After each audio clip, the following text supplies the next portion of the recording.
What's up? What's happening? What's good? It's your boy Dave here. Welcome to another installment of BrickWall Reviews. Um, Tonight I'm going to be talking about the 2023, what I'm going to consider to be a hidden gem, because I thought this movie was way better than I would have ever imagined it to be. House Party. Before I get started, I'm gonna remind you guys, go ahead, hit that like button down below, subscribe to the channel if you're not already subscribed, and make sure you follow us on all forms of social media. Links are in the description below. Y'all know how to do. Those links is down there though. Y'all just not looking, but they're down there. But anyway, so House Party, this movie, so what can I say about this film? So first of all, I thought it was dope, right? So this came out in January of this year. Go figure. It was like one of the first movies to get released in the theaters. And a lot of people really didn't have a lot of faith in this movie, right?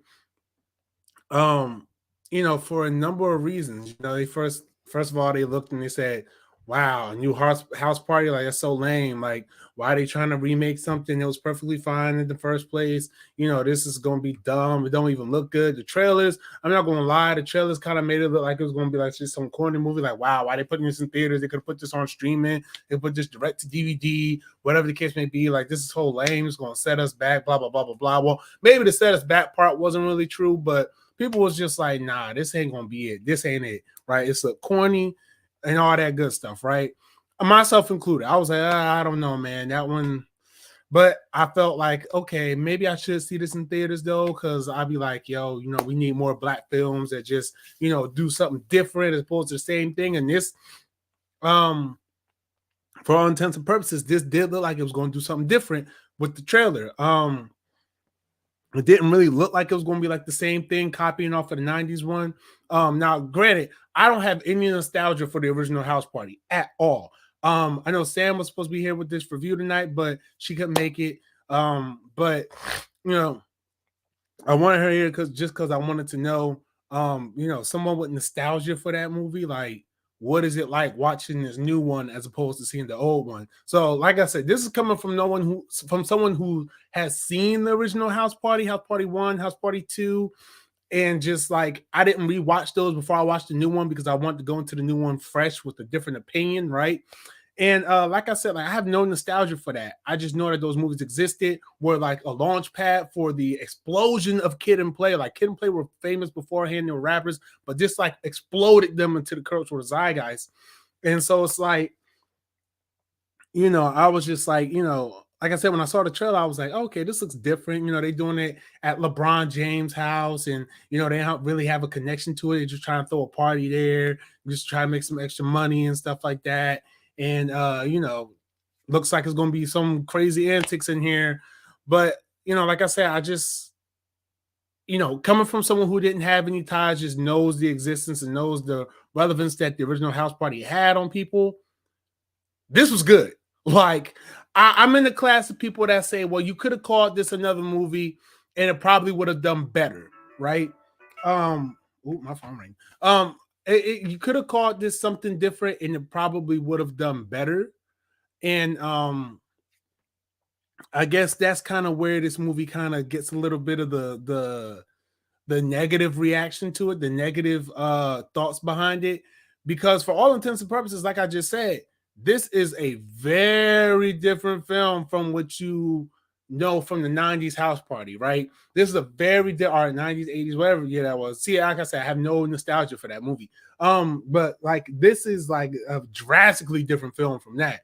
The only thing it really shares and similar is it has certain plot beats, it shares certain elements, but it doesn't like copy anything. Like, it doesn't like beat for beat. There's no beat for beat in this movie. Like, I watched this, I'm like, yeah, no, nothing about this seems like it was beat for beat from an older movie and like remake. Like, no, this was like, you can, for all this, like I said, like, you could have caught, I feel like this is okay. So Velma, right? This is a deviation, but stay with me here. Velma is a show that had caught a lot of shit, from myself included, because it utilized the character's name from the Scooby-Doo mythology, right? And it said, oh, this is a different take on the Scooby-Doo character Velma, and it just turns out being something completely ridiculous, right? where a lot of people say that if it was just an original show with an original premise, if they took the name Velma, detached the Scooby-Doo lore from it, and it was just its own thing, it probably would have been received a little bit better, right?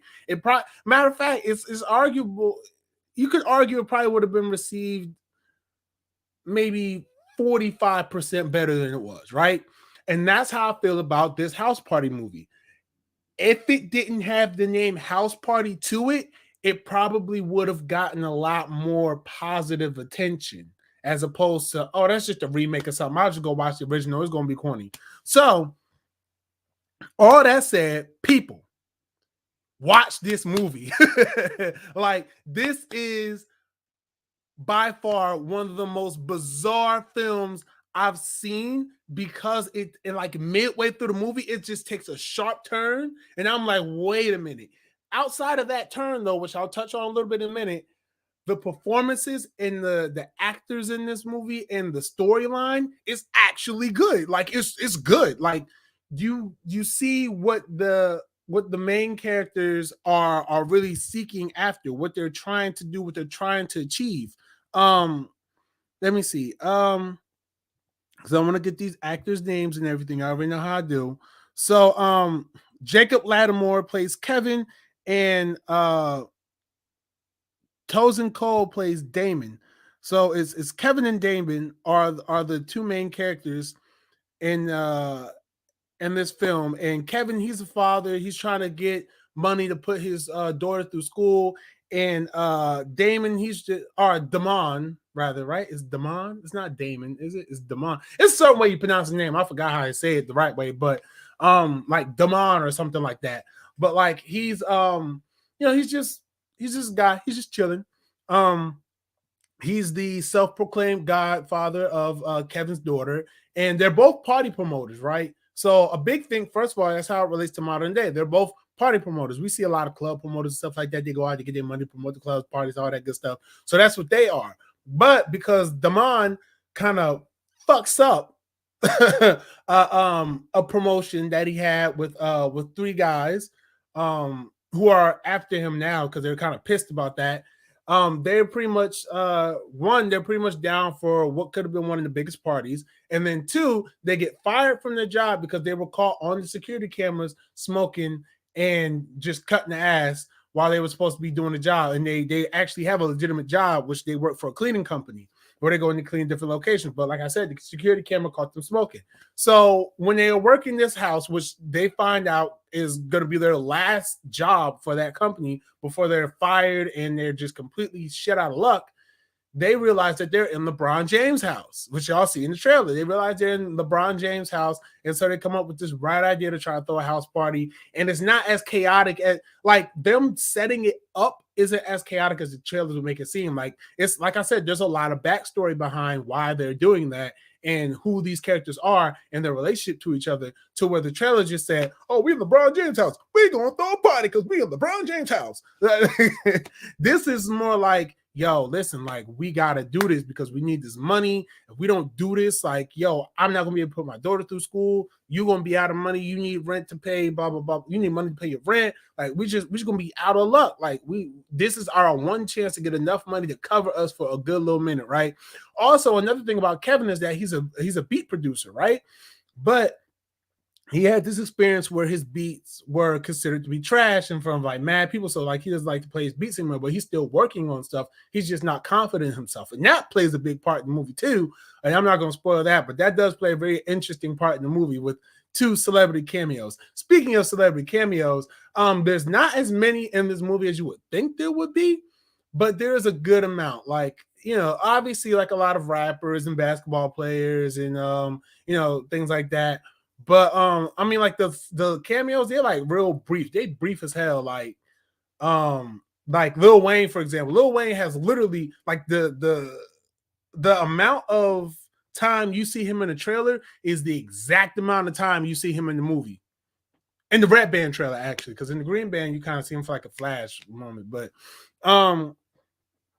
you know, yeah, like the cameos ain't really all that strong. You know, they got a couple athletes and everything in here. But one of the standout cameos in this movie and I promise you, I did not see this coming, is the man himself, one of my favorite musical artists, Scott Mescudi, aka Kid Cudi. Dog, like, first of all, when Kid Cudi first makes his appearance in the movie, that had me crying laughing because of just how he portrays himself in this movie. I was dying. That joint was hilarious. And so then he becomes a bigger part of the movie towards the last act of the movie. He becomes a bigger part of the movie, and it's just like, wait, what? Like the amount, like the things they go, like all I'm gonna say is they end up going against a secret organization.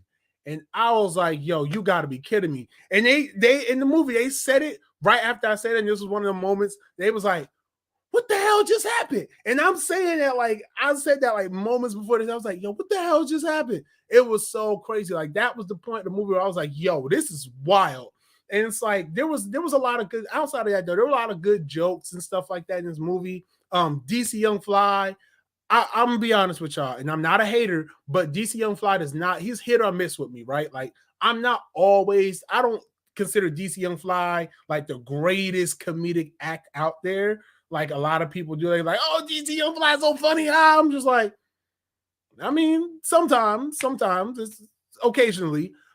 This right here, like all of his moments in this movie got a laugh or a reaction out of me that wasn't like, it got a like he was really funny in this movie. So I shout some props to him, DC Young Fly.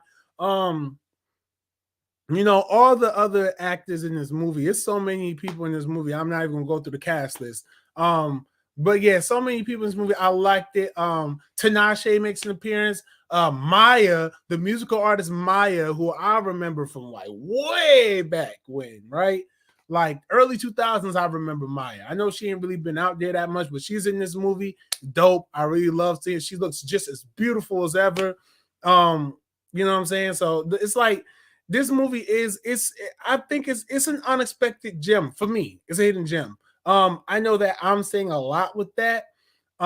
Especially as someone who again is detached from the 90s version of the original version of House Party. Like I said, I have no nostalgia for it. I'm not attached to it in any way. Like I said earlier, I didn't even watch it before going into this movie.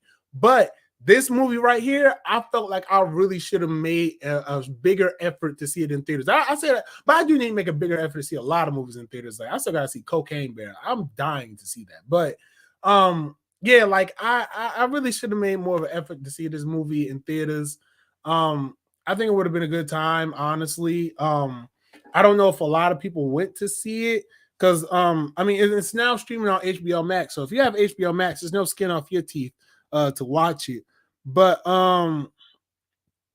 let me see. It was released on January 13th. So like I said, it was one of the first movies to come out. The screenplay. Now I like this. The screenplay. Stephen Glover is one of the writers of the screenplay, and his name, if it sounds familiar to you, is because that is Donald Glover's brother. And he also wrote some stuff on Atlanta, the show Atlanta, which was amazing. And you can see some of the Atlanta influence in some of this shit in here. Like when I found out, I said, you know what? That makes a lot of sense for some of the stuff that happened. The director is Calmatic, who was a music video director. His name Charles Kidd II. Yeah, he's known mostly for music videos and commercials, but outside of this House Party movie, he also has the remake of White Men Can't Jump coming out. So I'm actually excited to see that just based off of what I saw and enjoyed from this House Party movie.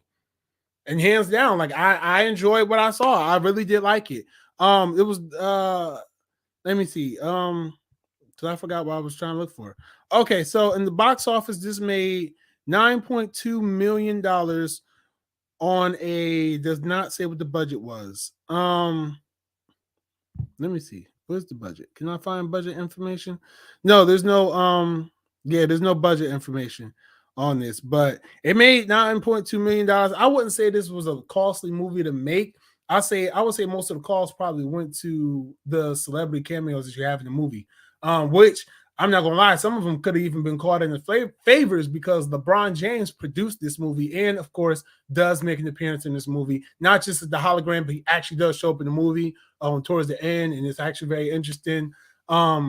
Like I said, this was a fun watch for me though. I really did have a good time watching this movie. I laughed a lot. I called people. I was like, "Yo, you gotta watch House Party. You gotta watch it. Like, it's really good. It's unexpected." So I had fun watching it. So shout out to this movie, House Party, the 2023 version.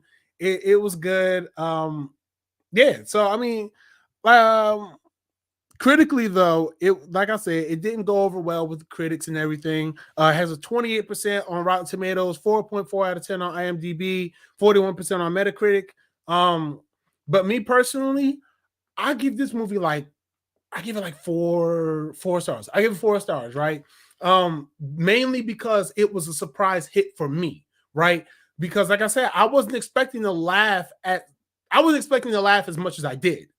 Um, I was thinking like, yeah, I'm gonna sit here. It's probably gonna be, a little bit cliche, run in the mills type stuff, and it was completely unexpected. Like a lot of the jokes were clever. It weren't just like dumb jokes. They were clever jokes. Like clever things said, clever moments. Like they didn't do what you would have thought they would have done with this movie, which is so good. Like, and I'm just like, wow, this is a completely different movie than from what I remember of the original House Party. Like, there's nothing in here that seems like a replication. There are things that it's like it pays homage. That's what it is. That's what I was trying to think the whole time. This pays homage or homage, however you want to say it, homage, homage, whatever. This pays homage to the original House Party movie, and that's great.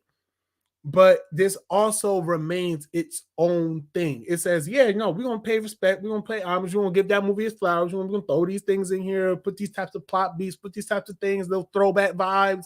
But this is our movie, and that's what they did. So big shout out to this movie. I do hope that this does get manage to gain a second life, right? I do hope that this does get more attention, especially amongst the Black community and everything, of course, because like I said, this is a movie that I feel like, my thing was I always say, we always get white people making movies like Superbad and everything like that, but Black people don't really do it. And I feel like this year we're getting some more movies like that. We got a movie called The Blackening coming out soon that looks really good. It's horror comedy, so I'm looking forward to that. But this movie was great. So like I said, four-star movie for me. I enjoyed it. Let me know your thoughts down in the comment section below. Did you see this movie? Did you enjoy it? Did you think it was good? Did you think it was bad? You still don't want to watch it? Don't believe me? Think I'm capping? Whatever, man. Drop your comments down below. Let me know what you think. Hit that like button down below if you enjoyed this review. And follow me on all the social media. All links down in the description below. But until next time, y'all, I appreciate y'all for tuning in. Make sure y'all hit that subscribe button. And I'll be back soon with another review. But until next time, be easy, stay breezy. Peace.